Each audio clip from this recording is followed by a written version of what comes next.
Alhamdulillahi rabbil alamin. Assalatu wassalam ala sayyidil mursalin wa ala alihi washabihi ajmain. Amma ba'd.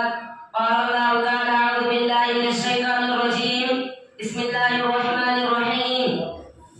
Ya ayyuhalladzina amanu qu anfusakum wa ahlikum naran waquduha an-nas wal hijaratu 'alayha malaikatun ghiladun shidadun la ya'suna Allaha ma amarahum wa yaf'aluna ma yu'marun.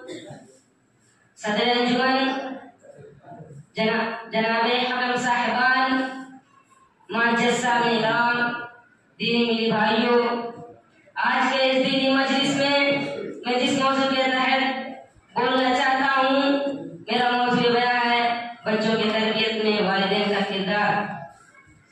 अल्लाह ताला ने हम मुसलमानों को बहुत से फरीज़े सौंप कर उन्हें अदा करने का भी हुक्म दिया है।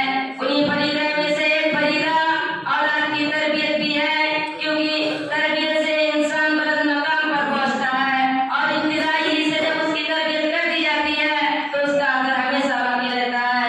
अल्लाह ताला कुरान मजीद में फरमाते हैं, या अय्युहल्लज़ीना आमनू qu अंफुसकुम व अहलीकुम नारन वक़ूदुहा अन्नास वल हिजारatu 'alayहा malaikatun ghiladun shidadun la ya'suna Allaha ma अमरहुम व यफ़अलूना मा यु'मरून। ऐ ईमान वालों, तुम अपने आप को और अपने घर वालों को उस आग से बचाओ जिसका ईंधन इंसान और पत्थर है और जिस पर सख्त दिल और मजबूत फरिश्ते मुकर्रर किए हैं। उनको जो हुक्म अल्लाह ताला देता है वो उसकी नाफरमानी नहीं करते, बल्कि उससे बचा लाते हैं।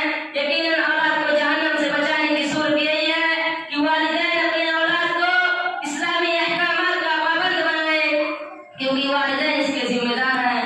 अल्लाह के नबी सल्लल्लाहु अलैहि वसल्लम इस हदीस से हर शख्स को जिम्मेदार होने का आग्रह करते हुए फरमाया, कुल्लुकुम राइन व कुल्लुकुम मसऊलुन अन रइयतिही। तुम में से हर शख्स जिम्मेदार है और उसे उसके जिम्मेदारी के बारे में से सवाल होगा। गोया इस हदीस से ये मालूम होता है कि जिम्मेदारियों से कोई भी शख्स आजाद नहीं है। घर की निगरानी, बच्चों की तालीम व तरबियत, घर में दीनी माहौल पैदा करना, ये सब वालिदैन की जिम्मेदारी है और कोताही के सूरत में क़यामत के दिन इनसे सवाल होगा। और जिसने अपने बच्चों की अच्छी तरबियत करने में कोताही की तो समझो उसने बहुत बड़ी गलती की, क्योंकि वह औलाद को अक्सर फसाद वालिदैन से ही आते हैं।